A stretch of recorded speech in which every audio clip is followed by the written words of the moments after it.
Bank of America has been off of life support for a year, and CEO Brian Moynihan says they're about to meet a final government mandate this week. That's a $3 billion capital raise they'll complete. In an exclusive interview, Moynihan told me he now has big plans for the country's biggest lender, including a dividend hike and some international expansion.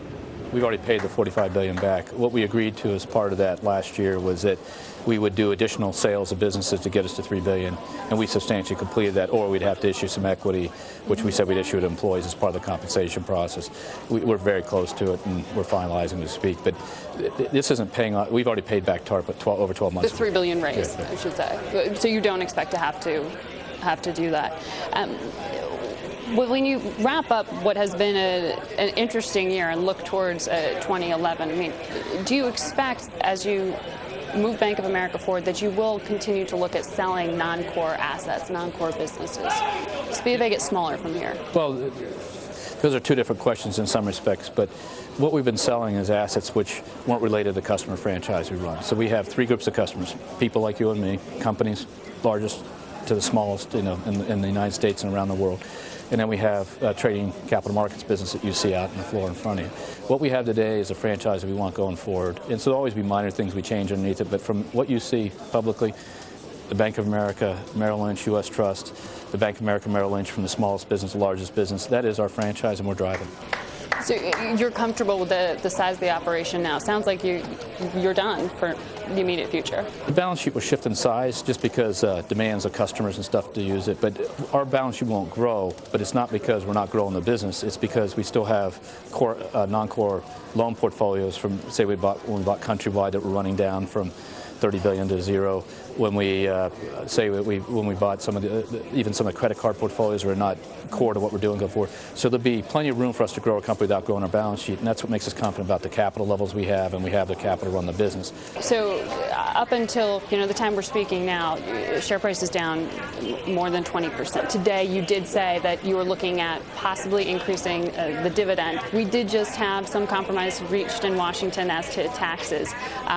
Change on how dividends are taxed, does that make that any more or less attractive in terms of when you decide on that payout? Well, think about it in the context of capital management. So we have raised our capital levels through earning money, through raising capital last year, and through how we've managed the balance sheet to a place where we have enough risk capital to run this business. And so we've got to go through the work that everybody's going through with the Fed in this new round of tests to see if we can start paying a dividend. The tax rate on dividend isn't driving that. This is how we return capital. We have two choices. We can return it through dividends or return it through stock buybacks. Our view is, as we look forward, we will return it through dividends to about 30% of the earnings after we earn them, and we'll use the rest to buy back stock. Or if the stock price went up and it was not a good opportunity, we'd use it to pay dividends also in a one-time event. But the idea of a 30% payout ratio is to get people thinking about a company who's going to earn its capital and pay its dividends after it's earned its capital. And our whole industry has to do a better job of that going forward, and that's part of the rules that we're under, that are talked about. Part of the methodology is to make sure that happens. Because there are those out there who said, oh, well, when we make a decision as to whether we're going to buy back or pay out a dividend, we want to wait and see what Washington does. For you, that didn't factor in. Well, the question is, again, we can pay out dividends, we can buy back stock, or we can keep the capital on the balance sheet. If you'd asked the CEO of Bank of America 15 years ago, they would need the capital to make acquisitions.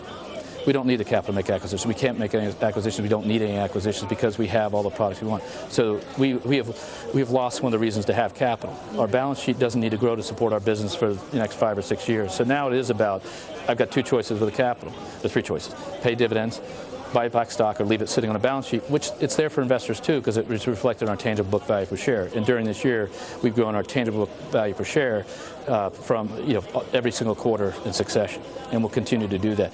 So it's more of a philosophy that excess capital belongs to shareholders. We don't have a need for it to grow the franchise, and we aren't going to do any acquisitions, so it's there to deliver. Then the question is how: dividends, stock buybacks.